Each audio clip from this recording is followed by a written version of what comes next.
maanta oo isniina wafti isugu jira xisbiga iyo xukuumadda oo hogaaminaya gudoomiyaha xisbigu ana murashax Xamadon Muuse Biixi Cabdi ay weheliyaan gudoomiyaha xigeenka koowaad Maxamed Kaahin Axmed iyo wasiirka biyaha khayraadka biyaha Xuseen Boos ayaa safar shaqo ugu ambabaxaya magaalada Nairobi. safarka waxay kula kulmi doonaan safaaradaha reer galbeedka dalalka reer galbeedka ee degan Nairobi ay ka mid yihiin safaaradda Mareykanka iyo safaarado reer Yuruba. waxay la kulmi doonaan xafiiska EU-da, waxay la kulmi doonaan hay'adaha caalamiga ah iyo UN-taba. waxa ujeedadu ay tahay marka hore in xog waran laga yeesho arrimaha abaarta iyo macluumaadkii ugu dambeeyay iyo iclaamkii xukuumaddu ay ka soo jeedisay oo ay tahay in hay'adahana loo bandhigo. tan labaadna waxa weeyaan in hay'adihii iyo dowladihii Somaliland ka taageeri jiray doorashooyinka lagu dhiirigeliyo inay taageeradoodii ay halkii ka sii wadaan maadaama la mudeeyey doorashadii. duruufaha dib u ruuxayna ay yihiin duruufo aan laga gudbi karin oo duruufaha abaarta ay tahay.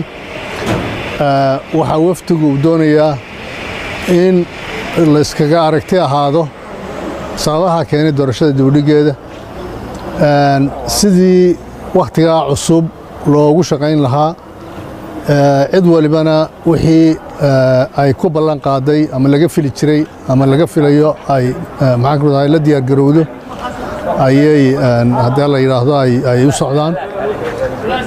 waa markii labaad gudoomiyuhu ugu baxo safar ugu baxo Nairobi lana kulmo hay'adaha iyo dowladaha shisheeye ee reer galbeed uu la kulmo. waxa uu helin doonaa iyana dowladda Kenya oo uu kala kulmi doono xubno ka mid ah. intaa marka laga gudbo waxaan jecelahay safarkaas in lagu guuleysto, wax wanaagsanina ay ka soo baxaan. soo noqodkoodana haddii la yiraahdo aan ka warrami doono. waxaan rabaa inaan bulshada u sheego inay berrito baarlamaanka iyo xukuumadda Soomaaliya ay mooshin keeni doonaan baarlamaanka ay kaga soo horjeesanayaan heshiiskii dowladda Imaaraadka iyo dowladda Somaliland ay wada galeen ee ku saabsanaa saldhigga Berbera. waxaanu marka hore leenahay Soomaaliya waa inay fahamtaa Somaliland inay waddan gooniye tahay, arrimaheedana ay iyadu maamulanayso. horena aanay cid ugu daba fadhiisan, haddeerna aanay cid u daba fadhiisanaynin. wax ka xanibaya ka joojinaya toonna aanay jirin. waxaa berrito iyana banaanbax ama shir lagaga soo horjeedo saldhigga hudheelka weyn ee Mansoor ka ballansaday xisbiga waddani. waa taariikh isku mid ah oo isu eg in xamarna laga abaabulo mooshin ka dhan ah heshiiska, isla mooshinkaas oo kalena uu ka socdo berrito ka dhici doono hudheelka Mansoor uu ka dhici